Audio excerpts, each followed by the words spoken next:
Hello guys, what's up? How are you? Our topic for today is about cybersecurity git script, and of course this is your pathways how to become a cybersecurity specialist. Now, one of our target is to create algorithm. What is that algorithm there? Well, of course, we cannot create a program in Python to encrypt the data. Okay, using the object-oriented programming. And number two will of course we're gonna what you call this involve the hash, or of course we cannot invoke the hashlib library.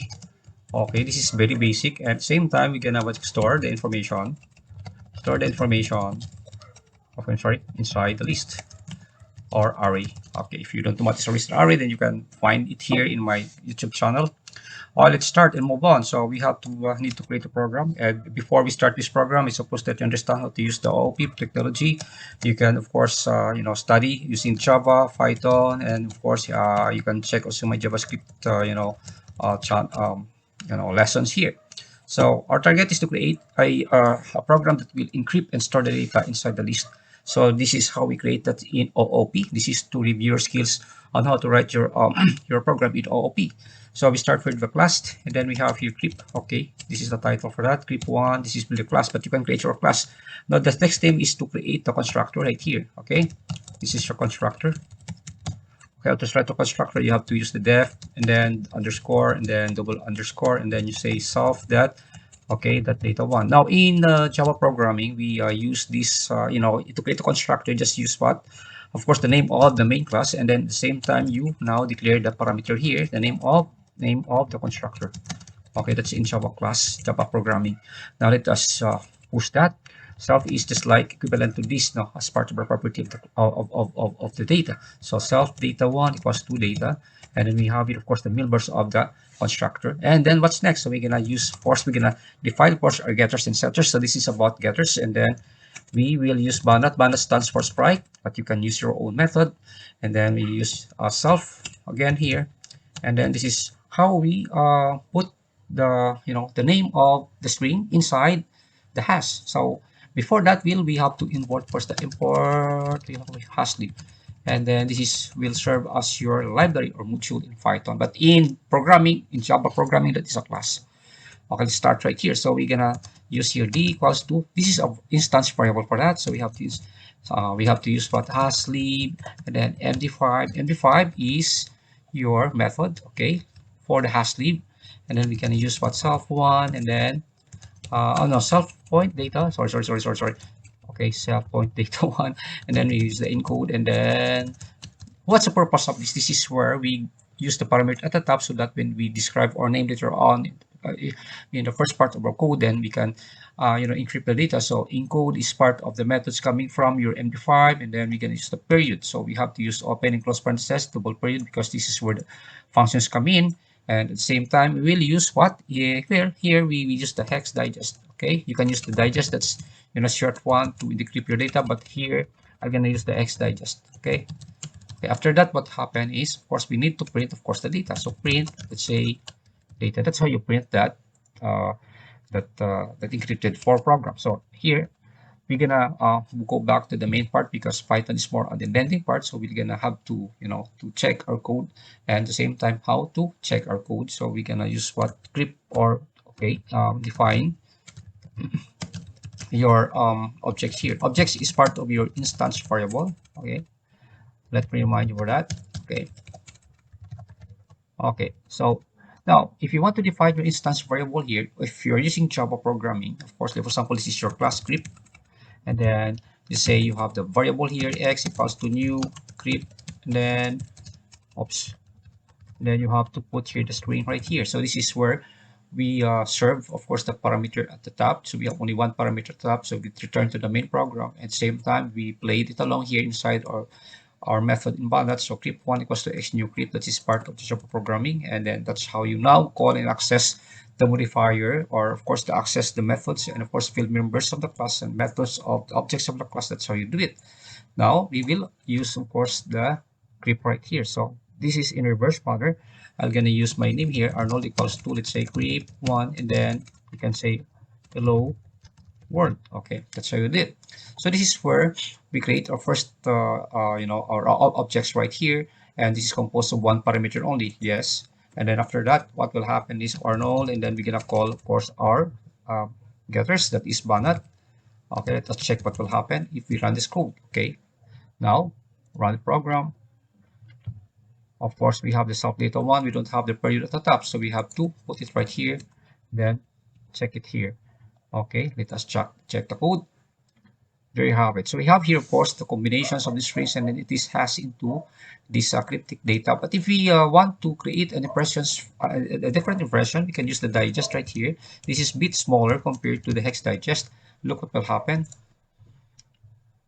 There you have it. So that's how you still encrypted is, it's readable because it's written in something, a hexa type of data. So we have to convert this into a hex digest. Now, preparing for your career in cybersecurity is not that difficult after all. Why? Because for one thing, one of requirements to become part of the cybersecurity turf is, well, number one, you should understand first what is the OSI, and this is how you create, of course, the open system interconnect. At the same time, you understand what is a network. Okay, this is, well, of course, the hard part comes in wherein you need to study about SSL attack, the SSL attack. Of course, you have there the XSS, the cross-site description attack, and of course, you have to study for different types of platforms. And of course, part of it is, you study, of course, programming. Okay, that's really requirement for cybersecurity work. I mean, well, of course, lots of course of that. Again, the best part is you study, of course, how to write a kill script for cybersecurity technology. Well, you cannot be part of the cybersecurity experts unless otherwise. Well, of course, your perception in OSI and related forces for this is so small. Okay, now after that, what will happen? So we will test it right here. Of course, let us again test the waters. At the same time, we will create a program that will store the value in the list. Okay, a list is just like an array in that is mutable. So this it has elements inside. At the same time, you can combine the list and the tuples combinations of the different data structures, numbers, strings, and of course the combinations of other data. Now we have to define, of course, the push right here. Okay, so you can create your own thing. Well, I'm using push because, well, this cannot create a discrepancy to our program because I think Python has no push statement. So unlike in Java, unlike in other technology, you have the push command, or maybe yes, that's PHP is using another command that array underscore push, right? So, well, in Java, I think, yes, in Java, I'm purely sure that they are using the push statement here, but in Python, I'm not sure, but I will test it first, the push in itself. So what's the purpose of this software program? Purpose of this is we're going to push, of course, the data inside the list. That's encrypted data. Okay. The only difference is, of course, we're using the OP right here. Now, I'm going to push it here. So what will happen is I will declare first the variable. Let's say I have here I equals to, let's say, sleep, and then the same thing we have to call, of course, the id5, and then self1 point data, then one, and then encode, then of course the build process. This is how you follow the syntax for that. This wrong grammar is wrong. Hex digest. Okay, all right, we'll push the hex digest, and then after that, what happened is, of course, now before we push that data at the top, of course, we can put, of course, our own local variable in this method. Let's say we have here the deck, and then of course, but now you can name it if you want to R1 or R1. Okay, that's more intuitive. And then we have the blank array list. Okay, that's the blank array list right there.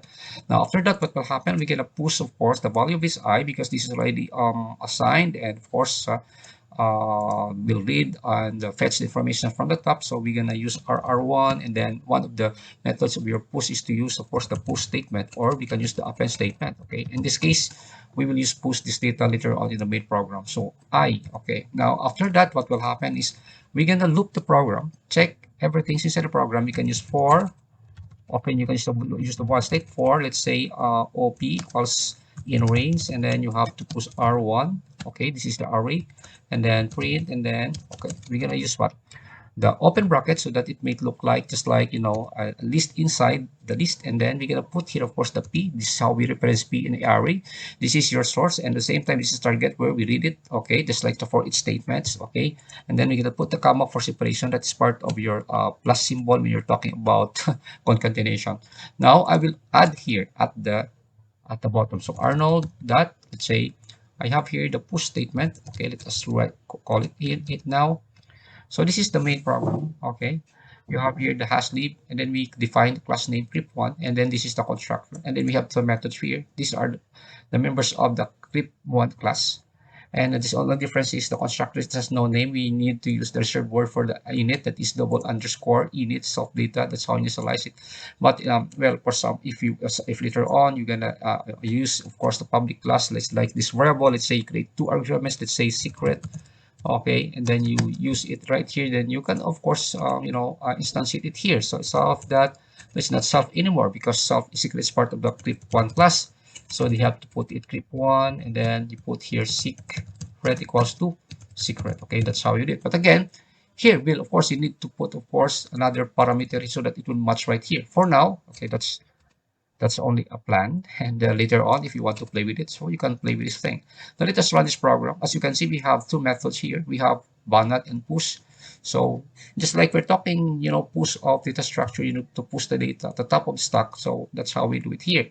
Now when we run the program, let us check if there are some errors. Okay, we have the p in r1. Let us check that r1 point append I. So r1 for p in range r1. What is the error right here? Let us check it here. Okay, for p. Okay, wait. Okay, we have to. Okay, so we'll have to find the error. What's the error here? So we have here we lift the program from p in range to ar, and then when we run the program, this is the error. So we need to say we have a very minimal errors right there. And then that's the invalid syntax of 19. So this is doesn't mean that that's if they're not.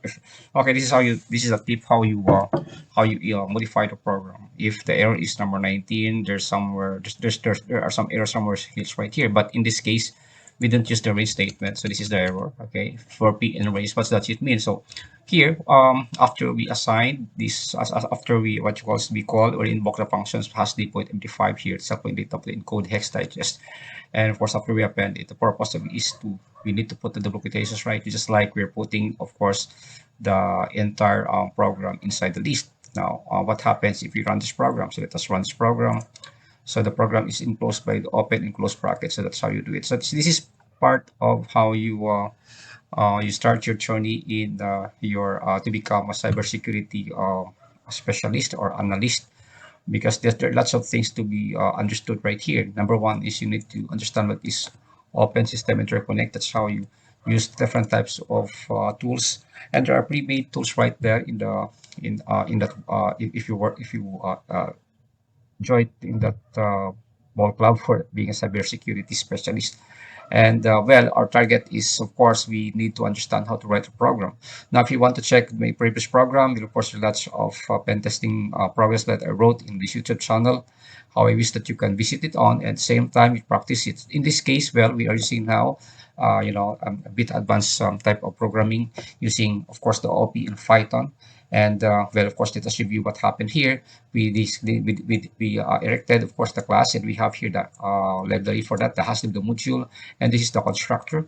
And of course, we have here the two methods for one is bannat and one is push. The purpose of this is these are all getters. This is where we invoke, of course, the hashlib.md5 so that we can hash this information. This is part of the where you create arguments for the program, and at the same time we push the information. And of course, these are things that we have done here so far. Of course, thank you so much for watching, and if you have questions, please don't forget um, to call to email me. Of course, I will put my email address below so that you can have a shortcut about this matter. Okay, thank you so much, and more power.